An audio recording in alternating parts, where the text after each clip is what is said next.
Hey there, this is Crazy Biker. I've got a Subaru here, and it needs a CV axle, a shock, and a spring. How do I know it needs a spring?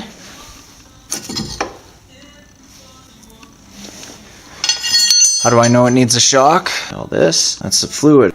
The fluid's leaked out of the shock onto the shock body. It's all dirty. It's collected dust from the road, and it is now a piece of crap. I gave it a bounce test. It's basically like there is no shock. I could almost bounce it off the ground. Not quite. I did that once with my Jeep before I put the shocks in. It was funny. But on top of all that damage, whoever serviced this last, I don't know if they replaced the outer tie rod, but they didn't tighten the nut. I went ahead and tightened it already. I should have left it loose just to show the video. But yeah, order of operation isn't super important for some stuff. I'm gonna start with the loose bits. I know I'm gonna have to take the shock out, this part of the shock, so I'm gonna free up the brake line right now.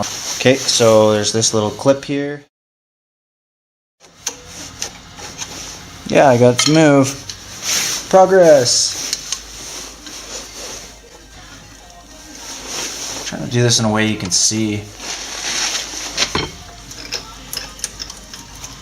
And that is how I expected it to come out at first. I like to put everything on the ground near where I'm working, directly below it. Okay, so it's a hole. And what that means is they're intending for you to take the line off to go through there. I believe no coupler there, is there? Yeah. Well, I can't do that. It's time to cut. There's a Dremel. Always wear eye protection.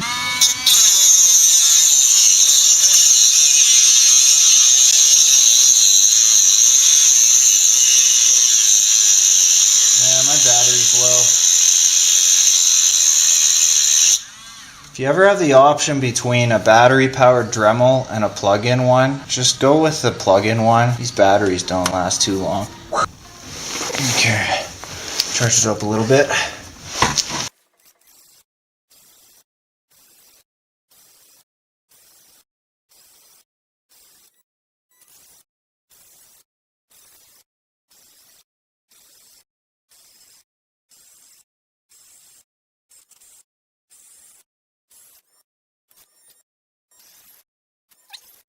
I'm going to take an adjustable wrench for this, bend it out of the way. Once the bottom goes down, or whatever way you want, just bolt the opposite way, a little bit more.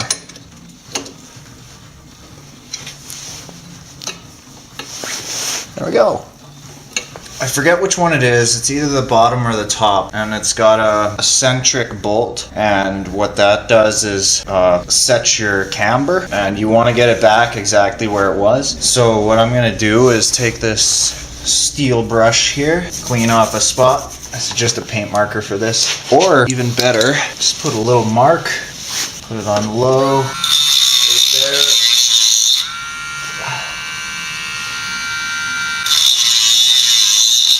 Cool, 2 good marks. Now down here, I'll just use a paint marker. Can't get my Dremel in there. Okay, so there and there. When you undo these bolts, I should say nut. Take the nut off, don't spin the bolt. If you have it marked, well, I guess whatever, but it will work, but it's better to just do the nut. Hold it in one spot with the wrench, because even though you're marking these, there's still a little bit of play when you go to tighten it. So I'll just get it exact with this. Draw a line up there. I'll just make sure you guys can see that.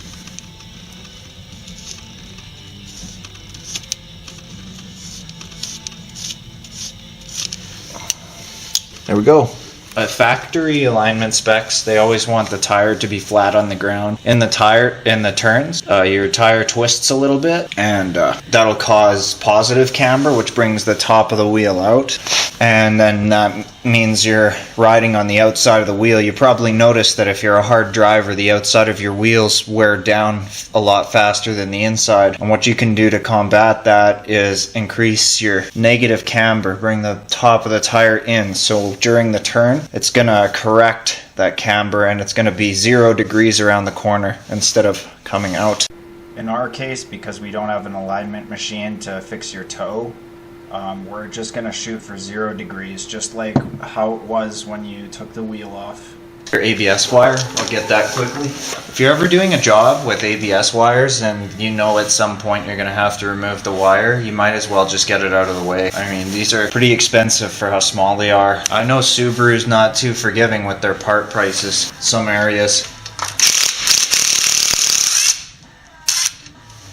There we go. Okay. Hold this in place, don't move it.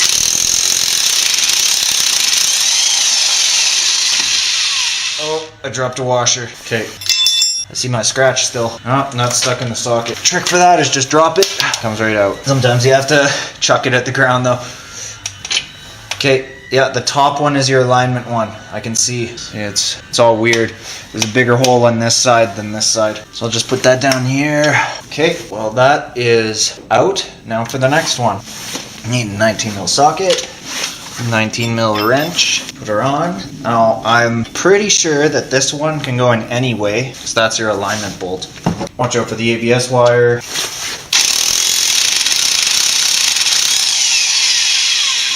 Yeah. See, the bottom one doesn't matter really. I haven't worked on Subaru in a while, I didn't remember. There we go, got them. Now, if you were only doing the CV axle, I don't suggest taking the bolts up here out.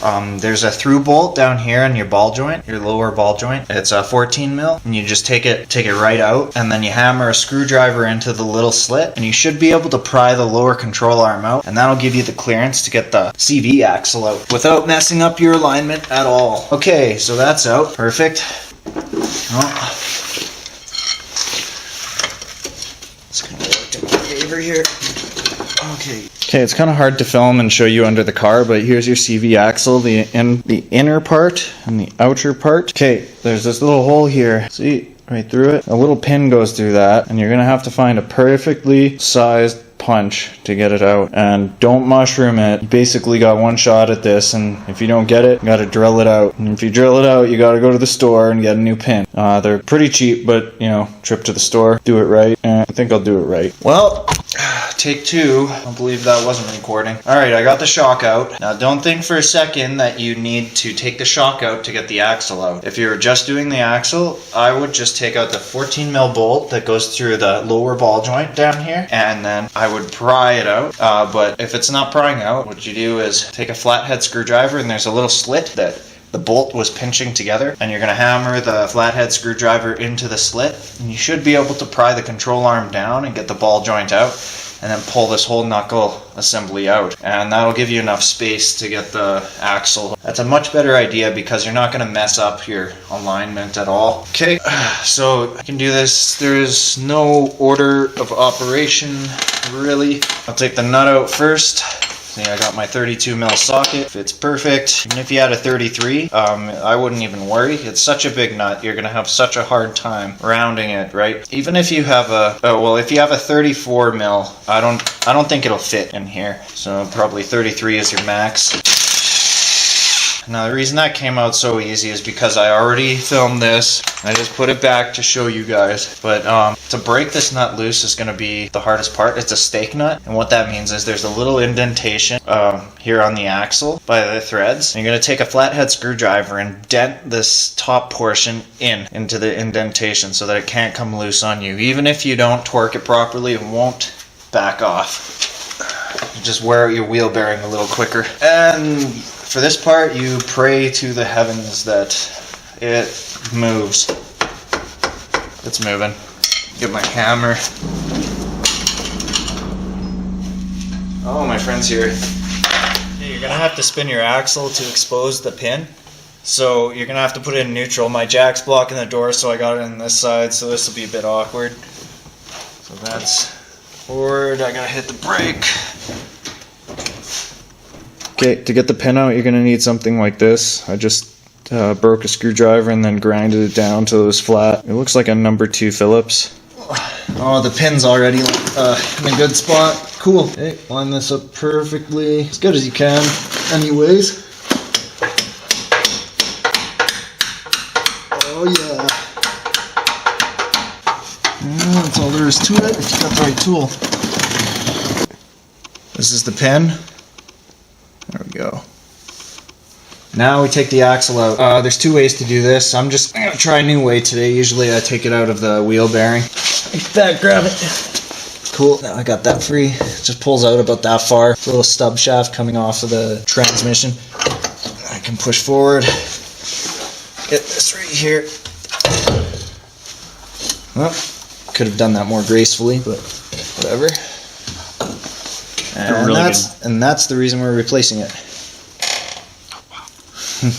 Okay, you're gonna have to line up this hole with the stub shaft on the transmission. I'm gonna put it in this way. I'm gonna start by putting it in as deep as I can, and then bend the outer CV joint. Get it in there.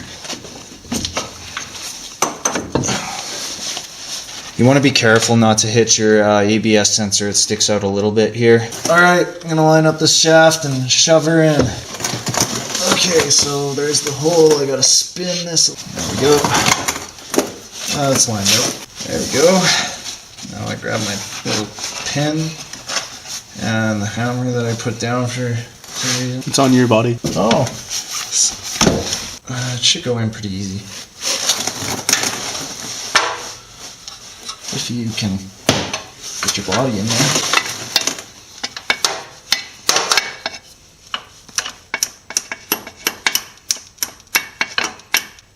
Also getting a pretty crappy swing this way. Alright, I got it started.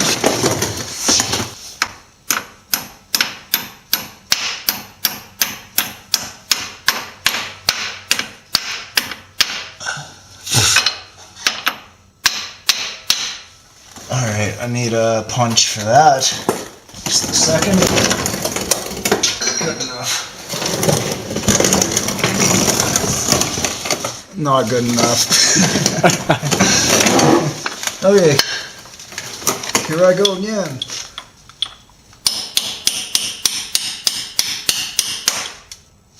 Perfect.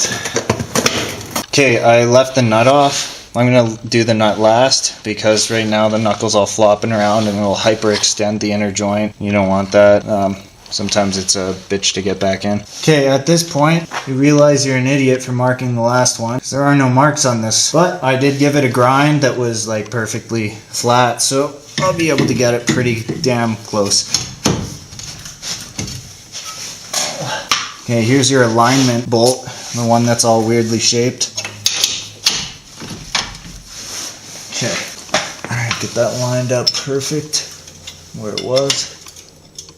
About right there. And I'm going to hold it about in the middle of where the play is when I go to tighten the bolt. Or I should say the nut. Because if you spin this, you mess up your alignment. And that is the bolt. And the bottom one. You want to get them both in before you tighten it. Just like with anything. I'll line that paint mark up where I thought it was, just for fun. Whoops. Impact time.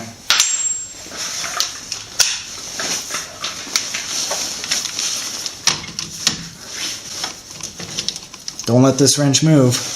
You gotta push it into about the middle of where it's wobbling.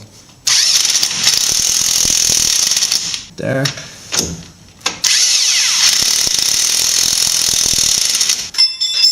Okay, and your brake line. I didn't bend this open enough. I'm gonna do it more in case I nick the line. Bending these pins back. Okay, this part could be a struggle. Got my clip here. Oh, cool. I might have had to bend that a little more. You gotta always use the proper tools.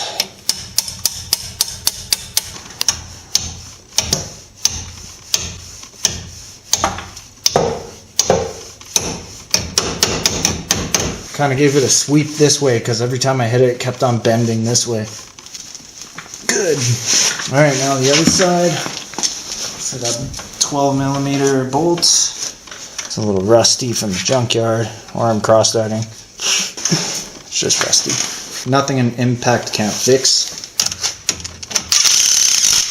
Now, if you thought you were done, you're a fool. Forgot the most important part. Without this, your wheel will fall off. Might not be the first turn or the second turn, but it'll fall off. I don't know what the torque is on this, but I'm just gonna go till the little indent lines up with the last indent, or when I think it's tight enough. I haven't really seen any of these fail from being over tightened. One for good luck. Here are the torque specs for those who are wondering.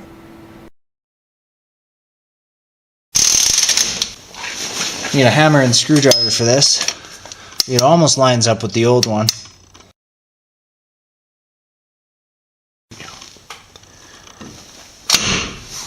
There we go.